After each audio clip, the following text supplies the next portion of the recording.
ये वो शख्सियत थी कि जब प्यार से बात करता तो हर गरीब को लगता कि मेरा अपना है, और जब जलाल में बात करता तो इतिहास गवाह है कि संजय गांधी को पार्लियामेंट में चुप कराने वाला अगर कोई शख्स और शख्सियत थी तो वो सिर्फ रामविलास पासवान जी थी। ये वो शख्सियत हैं जिन्होंने पार्लियामेंट में कहा था कि रंगबाजी अगर दिखाना है तो बाहर मिलते हैं।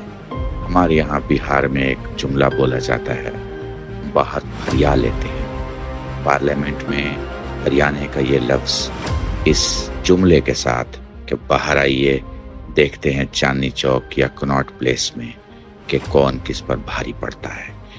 उस वक्त, उस जमाने में, जबकि पूरा मुल्क सियासत के दायरे में, सियासत अपने नेताओं के दायरे में और नेता गांधी फैमिली के दायरे में ही रह रही हो, उस दायरे में अपना कद इतना बुलंद कर देना कि पार्लियामेंट की आवाज सुनने वाला अचानक में जब किसी बोलने वाले को देखे तो उसे मजबूर होकर उसे सुनना पड़ जाए।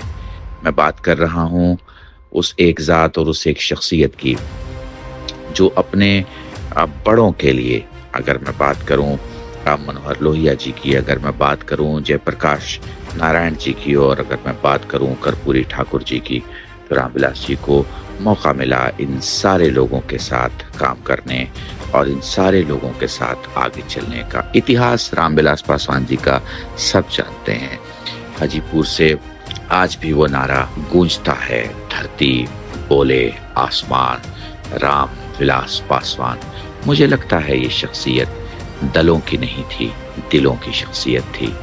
मुझे याद है वो शुरू के दिनों में जब हमारी उनसे बातचीत और उनके प्रोग्राम में उनके साथ जाने का इत्तेफाक होता था तो वो हमेशा हमें एक बात कहा करते थे, रिजवी जी याद रखिएगा, अमीर और गरीब का झगड़ा हो तो गरीब सच पे होता है, अमीर नहीं। औरत और मर्द की लड़ाई हो तो हमेशा औरत सच होती है, हमेशा मर्द सच नहीं होता। और इस पूरे समाज में जहाँ पिछड़े और आगे बढ़ने वाले की लड़ाई हो तो हमेशा पिछड़ा समाज सच्चाई के रास्ते पर होता है। एक जुमला वो कहा करते थे, मैं ऐसे घर में चिराग जलाने चला हूँ जहाँ सदियों से अंधेरा है। रामविलास पासवान जी को अगर मैं लफ्जों में कुछ कहना चाहूँ तो मैं यही कहूँगा कि आपने हमेशा दिखाया कि आप बस एक कतरा हैं, पर सच ये है कि आप दरिया थे। आपने हमेशा ये दिखाया कि आप बस एक सोच हैं, बस सच ये है कि आप सोच नहीं, पूरी की पूरी मुकम्मल आज़ादी की, इनकलाब की विचारधारा थे। आपने बस ये दिखाया कि आप बहुत आम हैं, लेकिन पार्लियामेंट की हर ताली और हर शब्द ने बताया कि आप बहुत खास हैं। आपने दुनिया को दिखाया कि आप बहुत आम हैं, मगर आपके चिराग यानी चिराग पासवान को देखकर, आपकी पुरानी जिंदगी और आपके उसूलों को देखकर मन कहता है, हमारा सारा बिहार कहेगा आप खास थे, आप खास हैं और आने वाले कई सदियों तक खास रहेंगे। आपका रास्ता था गरीबों का साथ देना, गरीबों को साथ देना। इसी आवाज को आज की तारीख में आपके चश्म चिराग, आपके बेटे श्री चिराग पासवान जी ने अपना रास्ता और मंजिल तक पहुंचने का एक उसूल और चिराग बनाया है। और वो बस ये है कि जब भी लड़ाई जालिम और मजलूम के दरमियान हो तो वो हमेशा मजलूम के साथ खड़े रहेंगे, और इस यकीन के साथ कि यही एक तरीका जहां उनको बिहारी फस तक ले जाता है वहीं उनको भारत फर्स्ट तक भी ले जाएगा।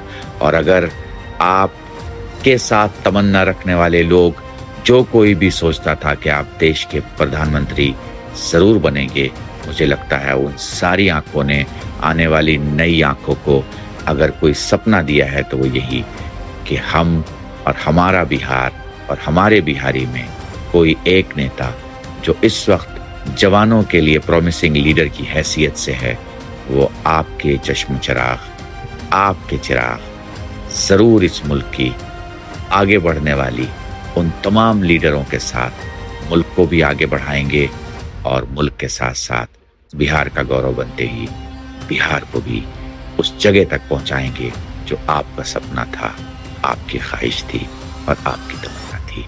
मुझ कल्ब रुशैद का आपको कोटि-कोटि प्रणाम। बहुत शुक्रिया। आइए ना हमरा बिया